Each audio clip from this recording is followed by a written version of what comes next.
मुख्यमंत्री उमर अब्दुल्ला अपनी बात रख रहे हैं, सुनते उन्हें।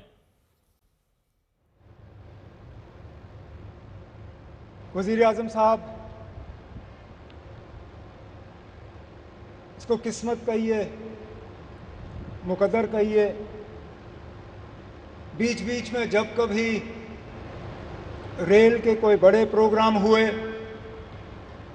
तो कहीं ना कहीं मेरी खुशकिस्मती रही है कि उनके साथ मुझे जुड़ने का मौका मिला। पहली बार जब अनंतनाग रेल स्टेशन का इनॉग्रेशन हुआ उसमें, जब बानिहाल रेल टनल खुला उसमें, और मेरी शायद पहली हुकूमत का आखिरी प्रोग्राम ठीक इसी जगह आपके साथ 2014 में। और इत्तेफाक की बात यह है वज़ीर आज़म साहब कि उस प्रोग्राम में 4 लोग शामिल थे, 4 आज भी इस स्टेज पे आपके साथ बैठे हैं। आप उस वक्त पहली मर्तबा वज़ीर आज़म बने थे, इलेक्शन के ठीक बाद आप यहाँ आए और आपने माता की कृपा से यहाँ कटरा रेलवे स्टेशन का इनॉग्रेशन किया। उसके बाद लगातार 3 बार इलेक्शन जीत के आप वज़ीर आज़म इस मुल्क के बने रहे।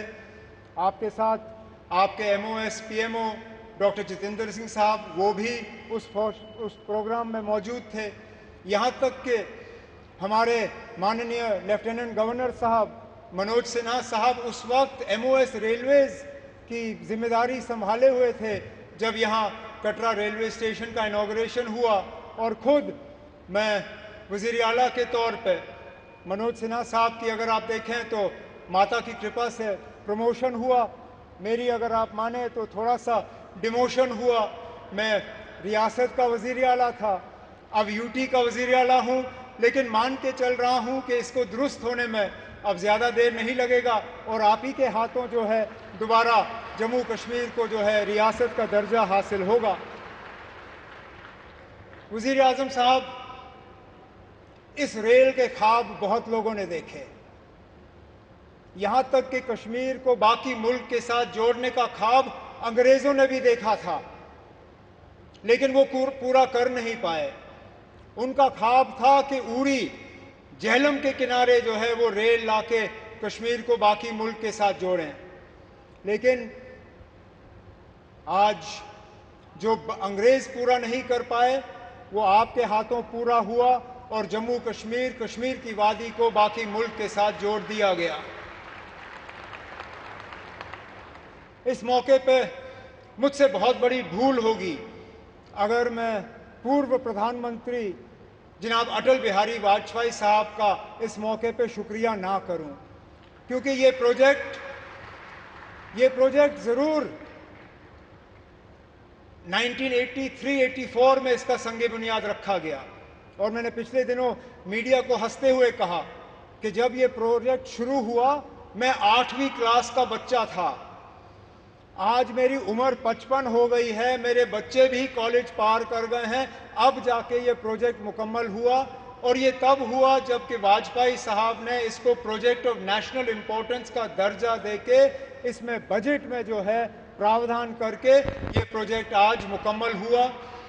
इस प्रोजेक्ट से जम्मू कश्मीर को भरपूर फ़ायदा होगा, लोगों का आना जाना रहेगा, टूरिज़्म से इसको फ़ायदा होगा, यहाँ के रहने वालों को फ़ायदा होगा। जैसे मैं आपको अभी कह रहा था, यहाँ बारिश पड़ते ही जब हाईवे बंद हो जाता है तो जहाज़ वाले हमें लूटना शुरू कर जाते हैं।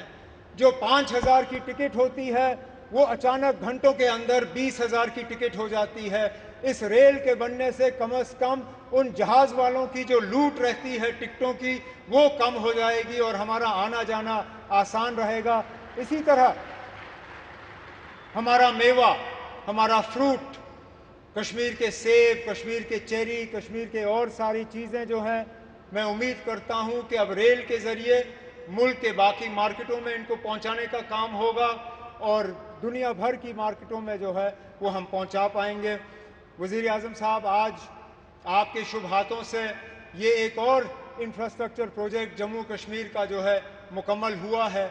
इसी तरह के कई और प्रोजेक्ट्स जो हैं वो तेज़ी से आगे बढ़ रहे हैं, चाहे जम्मू का रिंग रोड हो, चाहे श्रीनगर का रिंग रोड हो, चाहे दिल्ली अमृतसर कटरा का एक्सप्रेसवे हो, चाहे जम्मू श्रीनगर 4 लेनिंग हाईवे का काम हो, जम्मू एयरपोर्ट के एक्सपेंशन का काम, श्रीनगर एयरपोर्ट के एक्सपेंशन का काम, जम्मू ये रेलवे के नेटवर्क का एक्सपेंशन, इन सब चीज़ों को जो है तेज़ी से मुकम्मल करके हमारा पूरा इरादा है और हमारी मुकम्मल कोशिश है कि जो विकसित जम्मू कश्मीर विकसित भारत का जो आपने नारा दिया है उसको पूरा रंग भर के हम मुकम्मल करके यहाँ के लोगों के हवाले कर लेंगे। लेकिन आज इस मौके पे जम्मू कश्मीर के लोगों की तरफ से वज़ीर आज़म साहब मैं आपका दिल की गहराइयों से इस मौके पे शुक्रिया और मुबारकबाद करता हूँ। बहुत बहुत शुक्रिया।